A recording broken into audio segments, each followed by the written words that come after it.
Pakistan democratic movement का आखिरी जलसा 13 दिसंबर को लाहौर में होगा। पिछले जलसे में यह कह दिया गया था कि इमरान खान इस्तीफा दें, ये डेडलाइन दे दी गई थी और अब अपोजिशन की 11 जमातें अपना आखिरी जलसा लाहौर में 13 दिसंबर को करने जा रही हैं। अपोजिशन ने पहले ही कहा था कि इसके बाद जलसों के बाद हम इस्लामाबाद की तरफ लॉन्ग मार्च करेंगे और अगर जरूरत पड़ी तो असेंबलियों से इस्तीफे भी दिए जाएंगे। आज ये खबर गर्दिश करती रही कि कल एक अहम मुलाकात हुई जिसमें नून लीग के सदर शहबाज शरीफ साहब मौजूद थे, पीएमएलएन की नायब सदर मरियम नवाज और हमजा शहबाज भी उस मीटिंग में मौजूद थे।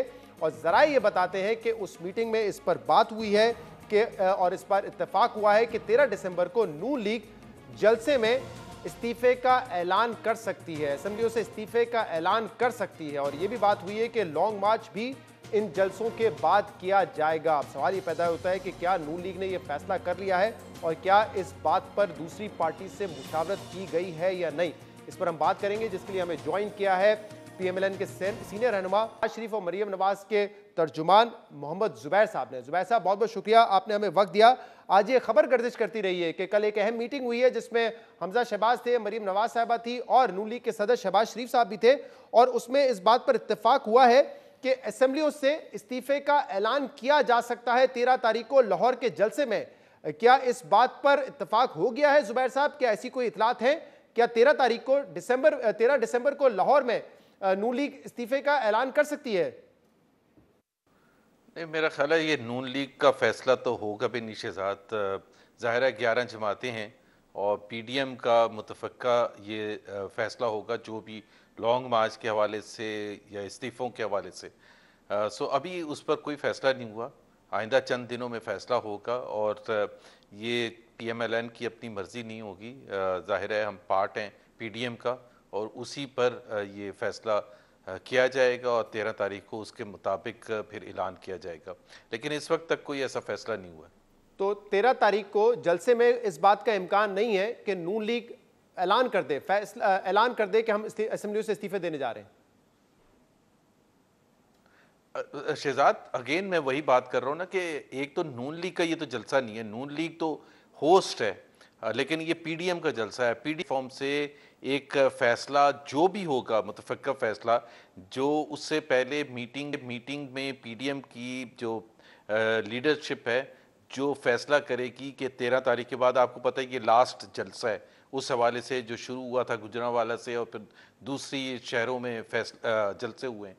सो ये लास्ट जलसा है, शो ऑफ पावर है और हम समझते हैं कि हमने इतना अवाम को अपनी तरफ मुतवज्जह कर लिया है और उनकी पज़ीराई हमें हासिल है चारों सूबों में और आज़ाद कश्मीर गिलगित बल्तिस्तान में, कि अब हम इसका जो आगे का मरहला है उसका ऐलान जो है इंशाअल्लाह ताला 13 तारीख को करेंगे। सही। तो अब तक इस्तीफे वाली इशू पर आप लोगों की आपस में पीडीएम के प्लेटफॉर्म पर मुख्तलिफ पार्टी से मुशावरत हुई नहीं है इस पर अभी बाकायदा?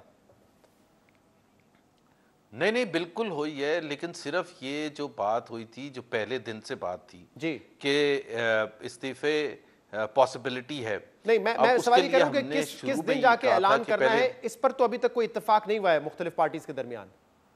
नहीं, अभी कोई इत्तेफाक नहीं, अभी कोई इत्तेफाक नहीं हुआ। तो वे फॉरवर्ड क्या और है? हम ये भी समझते हैं, अब ये भी समझते हैं शहजाद, हम ये भी समझते हैं कि हो सकता है उसकी ज़रूरत भी ना आए, हो सकता है कि हम पहले मरहले में लॉन्ग मार्च का ऐलान करें।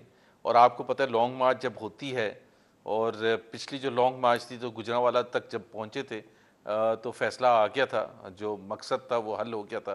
तो इंशाअल्लाह ताला अब भी शायद गुजरांवाला तक पहुँचने तक फैसला हो जाएगा।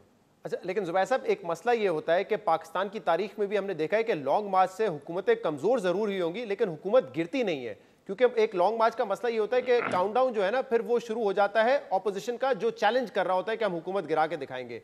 यही हुआ इमरान खान साहब के धरने में 126 दिन बैठे रहे, मौलाना फजल रहमान साहब कह के गए थे कि यहाँ से नहीं उठेंगे जब तक इस्तीफा नहीं आएगा, उनको भी 10-12 दिन के बाद यहाँ से जाना पड़ा। तो काउंटडाउन फिर आपका शुरू हो जाएगा जब आप ये ऐलान करेंगे कि हम लॉन्ग मार्च कर रहे हैं और इस्तीफा लेने के लिए आ रहे हैं।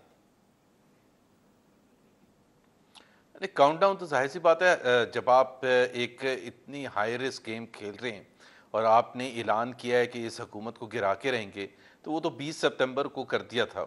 तो पीडीएम के लिए चैलेंज तो है, बहुत बड़ा चैलेंज है। हमने चैलेंज कबूल किया है, इस वजह से कबूल किया है कि अब पिछले 2 ढाई महीनों में हमने जो देखा है कि अवाम क्या चाहते हैं, अवाम कितने परेशान हैं इस हुकूमत से, तो हम काफ़ी उसमें अपने मकसद में हम समझते हैं कि अभी तक हम कामयाब हुए हैं और आइंदा भी कामयाब होंगे। देखें ना, कोई भी सक्सेस या फेलियर जो है वो 100% गारंटीड तो नहीं होती है, लेकिन आपको fail for the lack of efforts नहीं होना चाहिए और हमारी एफर्ट्स भरपूर अंदाज में होगी। और हम समझते हैं कि ये हुकूमत जो है वो इतनी वीक हुकूमत है और मज़ीद वीक हो गई है पिछले 2 ढाई महीनों में, एक्सपोज होके बाहर आ गई है। जिस तरह से इन्होंने हैंडल किया जलसों को, जिस तरह से मईशत की हालत है, तो जाहिर सी बात है अवाम भी चाहते हैं। और वो जो आपने ये इमरान खान का जो रेफरेंस देते हैं ना 2014 का, इमरान खान के पास 29 या 30 सीटें थी, नून लीग के पास 186 सीटें थी, तो कामयाब हो ही नहीं सकते। और हाँ, बाकी लेकिन सारी वैसे आप लोग पार्लियामेंट कह जो रहे हैं कि थी हम वो नून ऑलरेडी लीग के साथ खड़ी कामयाब हो थी। गए हैं, अब हुकूमत ये कहती है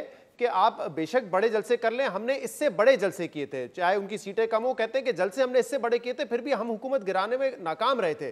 तो फिर आपको क्या गारंटी है कि बगैर बड़े जलसे अगर आपने तो उससे हुकूमत गिर जाएगी, या इमरान खान उससे प्रेशर में आके इस्तीफा दे देंगे? बहुत बहुत वही बहुत क्लियर डिफरेंसेस हैं। एक तो ये है कि 2014 का जब धरना किया गया था तो मईशत को कोई प्रॉब्लम नहीं था, मईशत ऊपर जा रही थी। मतलब कोई भी आप एदाफ देख लें, ग्रोथ रेट देख लें, इन्फ्लेशन देख लें, फिस्कल डेफिसिट देख लें, इंटरेस्ट रेट्स देख लें, एक एनवायरनमेंट बिल्कुल। और इसी वजह से वो इमरान खान की आप जितनी भी स्पीचेस निकाल के देखेंगे वो उस तरह से अटैक नहीं कर रहे थे कि मईशत का बुरा हाल है।